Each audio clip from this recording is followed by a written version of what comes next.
Entonces, lo que hemos visto hoy, estos versos, ¿alguna duda, alguna pregunta?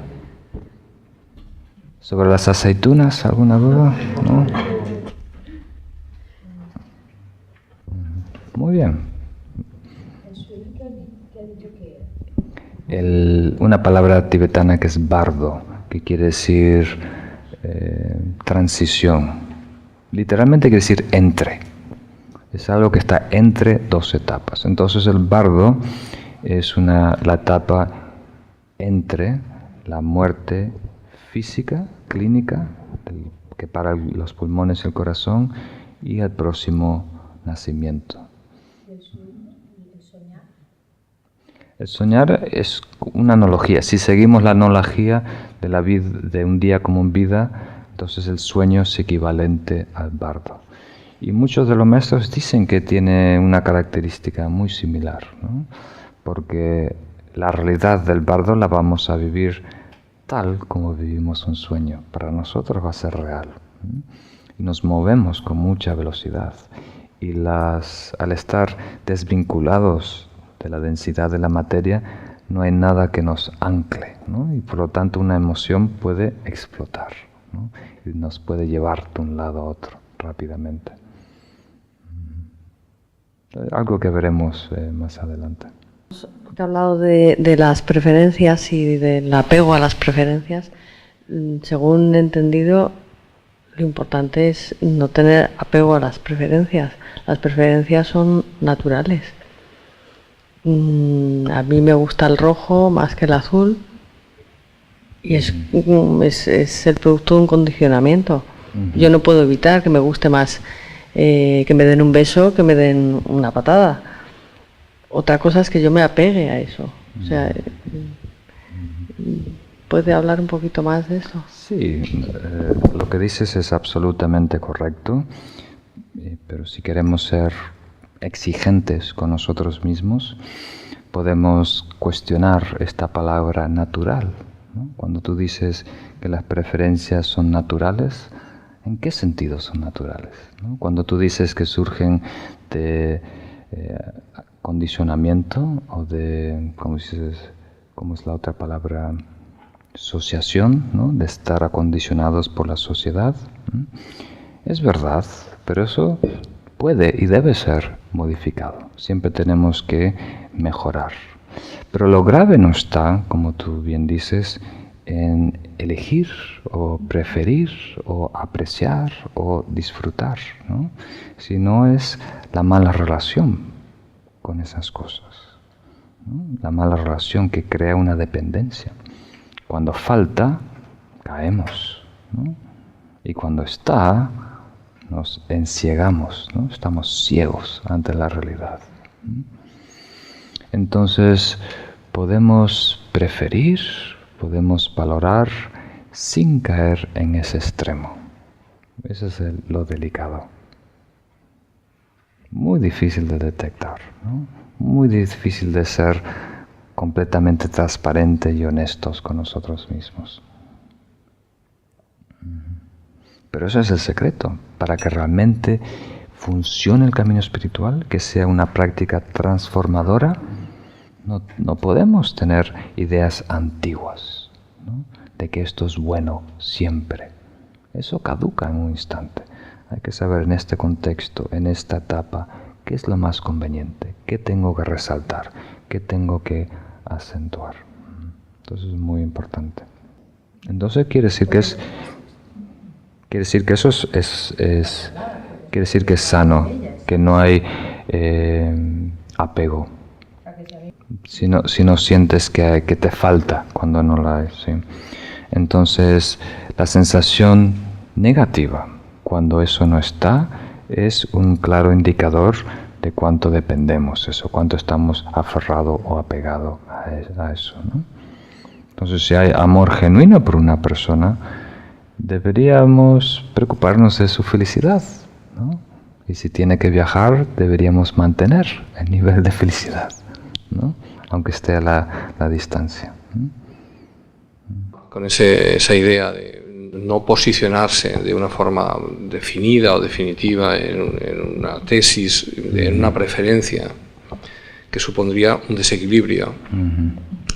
Entonces, entre esas actitudes contemplativas o meditadoras o filosóficas o reflexivas o devocionales, ¿quién evalúa el punto medio de equilibrio entre ese compendio para no estar posicionado en ninguna de ellas y elegir en cada momento la adecuada? ¿Es una cuestión de introspección personal o tiene eso que definirse y contemplarse desde el exterior?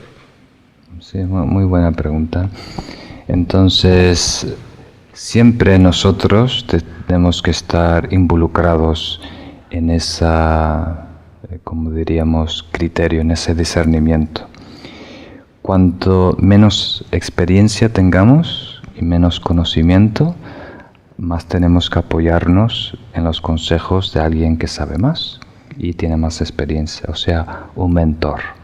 Y cuanta más conocimiento y experiencia tenemos, más capacitados estamos nosotros para directamente evaluar, ¿no? Cuál es el camino del medio, cómo ajustar las enseñanzas, el protocolo, las prácticas para hoy, para esta necesidad. Entonces, nosotros siempre decidimos, pero al principio del camino espiritual, cuando tenemos menos conocimientos y experiencia, tenemos que apoyarnos más, ¿no? En la sabiduría y conocimiento de otros. Y a medida que nosotros vayamos desarrollando cierta madurez, ya vamos a estar solos evaluando, ¿no? Entonces, con el manual de Lojong, adiestramiento en 7 puntos, hay una línea, bueno, hay toda una sección. Uno de los 7 puntos está dedicado a cómo evaluar nuestro progreso, nuestro desarrollo espiritual. Y una de esas 4 líneas dice, de los 2 testigos, elige el principal, queriendo decir, entre tú y los demás, ¿no?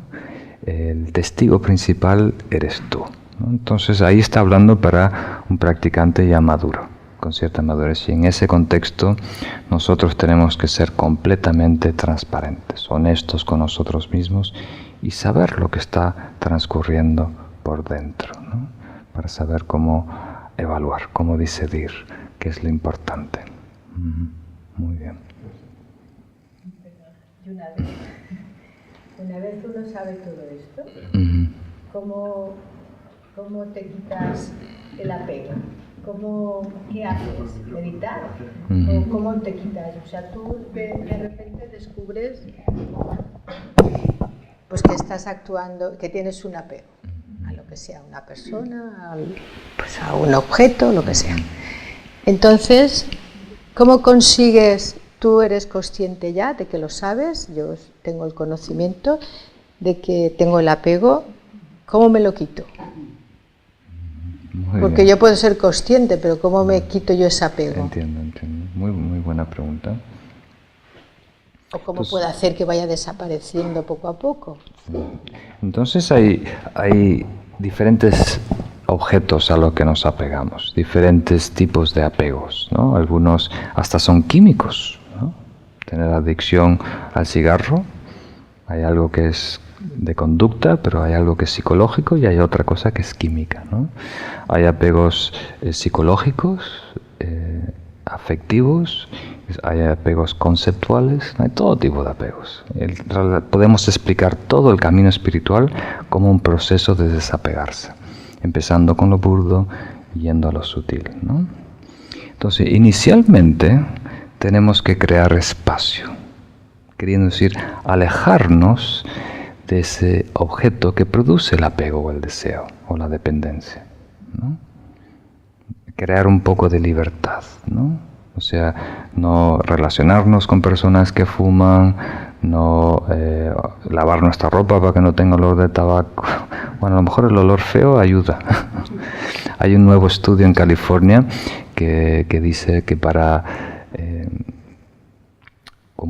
dejar el tabaco, usando la meditación, uno tiene que seguir fumando y uno tiene que enfocarse a atender el olor del tabaco, ¿no? Realmente el sabor y el olor del tabaco, porque muchas veces lo camuflamos, ¿no? Lo enmascaramos.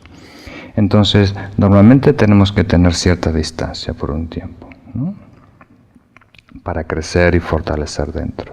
y después redefinir ese objeto. Cualquier ateo que pueda. No cualquiera, pero la mayoría de ellos en general. El problema surge cuando se reúnen tres factores: el patrón, ¿no?, la tendencia habitual, la cercanía al objeto y la mala interpretación del objeto, ¿no? Esa es la manera clásica de explicarlo en el budismo. Entonces, los patrones habituales no podemos lidiar de eso. Eso está muy arraigado en nosotros, ¿no? Entonces podemos jugar con los otros dos factores. Uno es la distancia. Si no ves la botella de whisky, si no has comprado la botella de whisky, muy difícil tomar whisky, ¿no? ¿Captan esa idea? Entonces primero creamos distancia entre esa cosa. Y luego tratamos de realmente analizar, al fin y al cabo, ¿por qué me seduce tanto esto? ¿Cuál es la ¿Por qué estoy tan fanático? ¿Qué hay aquí adentro que me ofrece realmente felicidad? ¿Qué es esto? Al fin y al cabo voy a atenderlo. ¿Qué realmente está pasando? ¿Por qué estoy tan ciego? ¿Qué es eso en verdad? Y uno con introspección, con atención plena, lo observa, ¿no? Porque nosotros lo que hemos creado es una abstracción. Y le agregamos todo tipo de características, atributos y valores, ¿no? Entonces tenemos que definir las cosas tal como es. Y eso nos libera de ese apego, de esa dependencia a ese objeto. Entonces hay un proceso analítico que tenemos que hacer, pero también hay un proceso práctico, donde tenemos que hacer algo físicamente para alejarnos de ese objeto. Y después también podemos introducir la fuerza opuesta, el antídoto, ¿no? Shantideva lo mencionó anteriormente. En el budismo tibetano en el budismo clásico Theravada se hace mucho énfasis. Si tienes deseo, contemplar la impermanencia. Si tienes ira, contemplar el amor o la paciencia. Introducir el estado opuesto. En el Mahayana hay un método aún más poderoso, pero requiere un poco de madurez. Cuando sientes un malestar o cuando sientes felicidad, que eso sirva como un recordatorio para atender a todos los seres, ¿no? Recordar la felicidad que están viviendo y desear que perdure, generar regocijo. Si hay malestar, desear que todo el malestar, que todos los problemas de rodilla caigan sobre mí. Si hay alguien que tiene que sufrir en este universo, que sea yo, ¿no? ¿Captan esa idea? Y eso purifica ese karma negativo, atrayendo toda la negatividad. En el Vajrayana hay un paso más, ¿no?, en donde observamos directamente esa emoción negativa. Porque decimos que todas las emociones negativas es una sabiduría corrupta, que se ha de alguna manera distorsionado, ¿no? Entonces, que si observamos con detalle lo que es el deseo, vamos a llegar a la sabiduría de discriminación. Si observamos con detalle el orgullo, vamos a llegar a la sabiduría de ecuanimidad, ¿no? Si observamos con detalle lo que es la ira, vamos a llegar a la sabiduría del espejo, y así. Entonces, en el Vajrayana es el camino de la transmutación, donde no descartamos eso, como se hace en Theravada, no lo anulamos o neutralizamos con una fuerza opuesta, como se hace en Mahayana, o no introducimos hasta el amor, ¿no?, y la compasión, considerando a otros, sino que vemos eso, ¿no? ¿Cuál es la esencia de esto? Al fin y al cabo, detrás de esta emoción tóxica, de esta aflicción, hay energía. Hay algo que está coleteando, ¿no? Y el acaso es llegar a esa energía primordial y reconstruirla, reintroducirla por una avenida sana. Entonces, al principio nos damos cuenta después que nos enfadamos. Oh, esa persona la hablé muy duro, lo siento, ¿no? Después nos pillamos justo después de haberlo dicho, ¿no? El instante después, me equivoqué, no tenía que haber dicho. Después lo empezamos a pillar en el medio, justo cuando estamos enfadados, me estoy enfadando, está mal. Y después lo empezamos a pillar justo cuando está empezando a surgir en nosotros, cuando hay cierta inquietud, ¿no? De fumar, de beber, de gritar, de enfadarse. Hay que pillarlo justo al principio. Ahí es mucho más fácil. Como si hay un incendio, si tú lo pillas justo cuando está empezando, ahí podemos aplastarlo. Una vez que está todo en llamas, hay que decir socorro, llamar a los bomberos, al helicóptero, a los aviones para aplastar el fuego. Bueno, después hablaremos de otras maneras también. Entonces, llegamos hasta aquí. Vamos a concluir con una oración, pero antes vamos a hacer nuestra meditación juntitos.